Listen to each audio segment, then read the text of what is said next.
Well, we had this guy that was a manager, Farr, and he was unbelievable. He was kind of a bigger-than-life character. I love that guy. He's awesome. He was part of the team. He was just as important as any other player on that team. He had every reason to be discouraged in life, but he was so positive and frankly so capable. He was not just a manager, he was part of their team. He put his heart into it. Yeah, he put endless hours of work into it. You know, he brought it to the team in a different fashion with his own personal accomplishment. He understands there's something more important in this life than the outcome of a football game. I don't think there's anybody more committed to the program and to what we were doing than Mel. You know, he was a guy that I really looked up to. And the team treated Mel as one of the guys. I appreciate that. He'd give us a little talk, and then we'd get him fired up, and he'd start ripping phone books. We had a lot of fun with Mel. He's a good kid, good guy. He was beloved by the coaching staff, by the players on the team. There was a story that one of the newer players came in, he was a freshman, and he was a top recruit. And he saw Mel, and he threw a towel down on the ground, and he said, "Mel, pick up that towel." And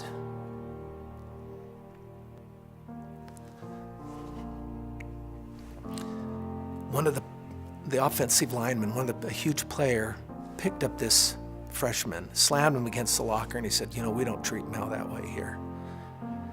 Through all the interviews that have been done about this wonderful 1980 Miracle Bowl game, it is fun to hear what the players say and how they hold Mel in high respect. And they appreciate that even though he didn't have the physical body to contribute to the team, that he gave so much more because he gave all. You know, the story of Mel tearing the phone book in half the night before the Miracle Bowl has taken on sort of legendary proportions.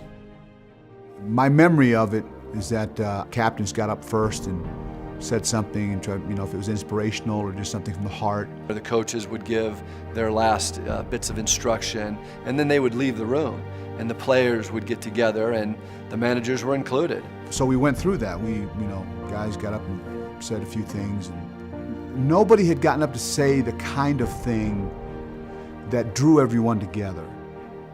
Everybody, said their things, and it was kind of a weird incident, and they wanted me to tear the phone book.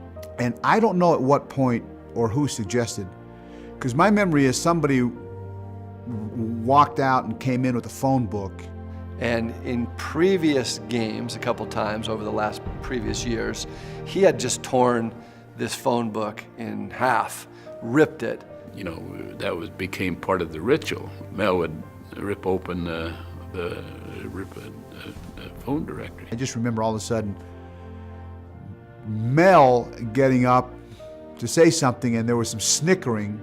Look, freshmen don't get up and say squat at these things, certainly not the team manager.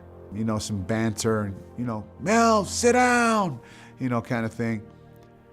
But Mel got up, I remember, and gave what was a spirited speech about, and it came from the heart, which is what made it so moving. We have to beat SMU tomorrow night. We've got to beat SMU, and we will beat SMU tomorrow night. I'm just paraphrasing what I remember in my mind, what Mel was up there saying. Everybody, I'm gonna tear this phone book in half, and everyone was like, "Yeah, sure, Mel. Let's see, have at it, knock yourself out." He is absolutely out of his mind. He thinks he's going to tear this phone book. So half the room was in sort of like, what's he doing? And the other half was like, laughing and, "Come on, Mel." And he would say, "If I can tear this phone book in half tonight, we can win the game tomorrow." I don't remember Mel pulling the phone book out of a bag and saying, but somebody handing Mel the bag and saying, "Mel, you tear that phone book, we'll kick SMU's butt." This phone book was a San Diego phone book. That thing had to have been like this thick, 2 or 3 inches thick. And that baby is this thick, and I'm looking at that and I'm going, there is no way. I don't know how he does the little ones, but there's no way he's going to do this thick one. That was sort of noted. It was a big, thick phone book, and you probably can't do this in Mel. And of course, Mel said, "I can too." And I'd never seen this before. He grabs the top of the book and he's trying to tear it, But he's trying to tear the whole thing. If you're going to tear 3 or 4 pages and work your way through, and I thought, this guy's nuts.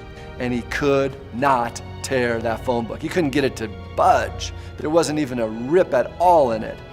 He made a little progress, but it wasn't ripping. All of a sudden, the guys were jumping in the air and they were hollering, "Go, Mel, go, go, you know, go," and whatever. And perspiration was coming off his face. He was sweating, he was gritting his teeth, and he just kept doing it. And he took a little break, a deep breath, and he just kept on after it. He was gritting his teeth, and he was locked in and focused. You know, he wasn't paying attention to anybody. He had his mind completely set on that book.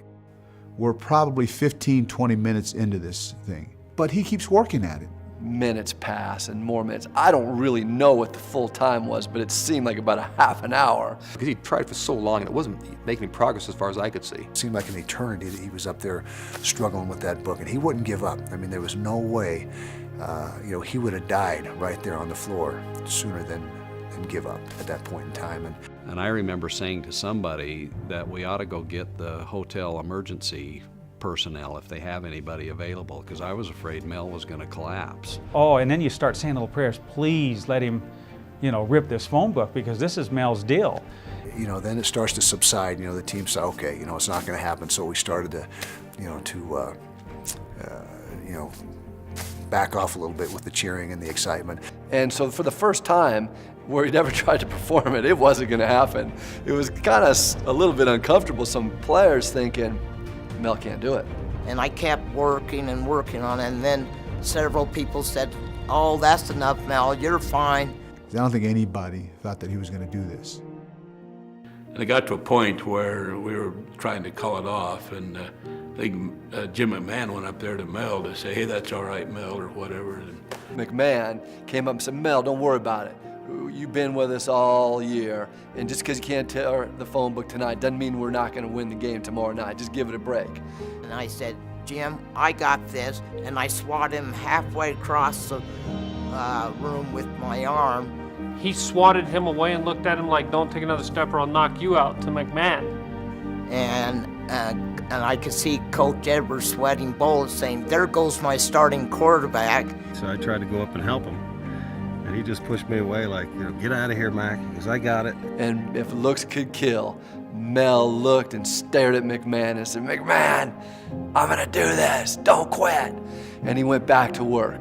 McMahon at one point had gotten a towel and dipped it in some water and wrung it out and was, you know, toweling him off, and which created an uproar. Guys were laughing, you know, and McMahon was really playing it up, and then McMahon took the towel and was fanning him like this, and then all of a sudden it started to rip. And lo and behold, he creates a little crack, and then the little crack, then a small tear, all in the thickness, I mean, the entire thing. And you could see the book starting to go. Crazy thing about it is, as he got halfway through that book, all of a sudden now, the tenor in the room started to change, and guys are starting to think, my gosh, this guy is actually going to tear this phone book apart. Everybody was hooting and hollering and smiling, and then everybody, I mean, the whole room just exploded. Jim McMahon ran to the front of the room, and he's up there in Mel's face, you know, "Go, Mel, go, let's get this done." And the book just starts to go, and the place is going nuts. And the entire team was surrounding Mel in that ballroom. And when he got, there was about this much left of the phone book, and now people were chanting his name, "Mel, Mel, Mel, Mel." But at some point in time, there became this chant in the room, "Mel, Mel, Mel, Mel," and it became sort of deafening. It was like the whole group was in there, and of course, that kind of pressure on Mel, he was going to get it done, right, with that kind of support. If you were, you know, on the 30th floor of this hotel, you probably heard what was going on in this ballroom, because it was deafening. And so I tore it and finally got it ripped. And man, when he finally hit the breaking point and he got that sucker apart, it was like, wow, Mel, you've got to be kidding me. And then he got the whole book undone. I mean, it was amazing. We gave him a standing ovation. Everybody was screaming. And then he ripped the thing in half and threw it up into the air. And there's this incredible jubilation in the room. And when he finally got that thing and tore it apart, the part with the spine was intact, but the other half of the paper of the phone book was now loose. And Mel just threw that thing up in the air, and we were showered with all this confetti from this paper. And he just started yelling, "Beat SMU! Never give up! Tear them up!" Throws it up in the air and starts, jumping up on a table and dancing around and pumping his fists. And that's what we're going to do to those Mustangs tomorrow night. We're gonna beat them, and the typical stuff. Boy, the players, they just erupted.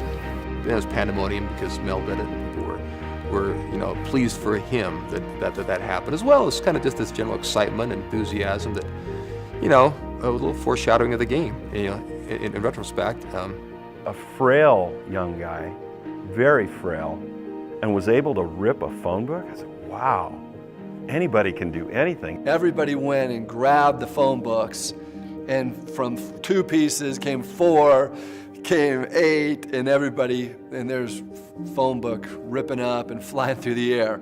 And all the players grabbed the pieces, and some, I don't remember, some even wore them in their sock the night of the game, and Tom Hummel said he kept his for 8 or 9, 10 years. And I grabbed a piece of that phone book and brought it back up to my room, just thinking, I don't know what I thought. Just, I wanted to have a piece of that. And I put it in my wallet. So I kept it there for years and years and years as a reminder of that very special night, that very special win. Boy, the biggest smile had to be on Mel's face after he got through that thing, and he actually did it. And I doubt if there's anybody on that team who has forgotten about Mel's inspirational rip of the phone book at the meeting the night before the game. It was a one-of-a-kind experience. The greatest team meeting I've ever been associated with. Well, we couldn't disappoint Mel after the effort that he had just given, so we wanted to make sure that we got a win for him. One of the most emotional experiences I've ever been through as a player. And, like I said, it was, he accomplished, in our opinion, the impossible. It's critical on any team to have a guy like Mel Farr who is not cynical, but actually believes, that what can happen will happen. I still remember it vividly. I have a completely clear picture of how all that night went down and the next night, and what it really meant to me going into the future. It's one of the fond memories that I have of my experience at BYU and in college. I do. I think I did my part and inspired the team. They were proud that I helped participate and help them to program in their mind not to give up and never give up. Because I mumbled that as I was after I finished touring it, never give up, never give up, never give up. For a bunch of kids who are physically gifted, to see something like that, I'm telling you, it's the stuff of legend. I love the guy myself. I still receive letters from him, and I'm sure he writes to others, and so he's always been a very special person in my mind. I've known Mel Farr for all of my adult life. I don't know anyone who is without guile like Mel Farr.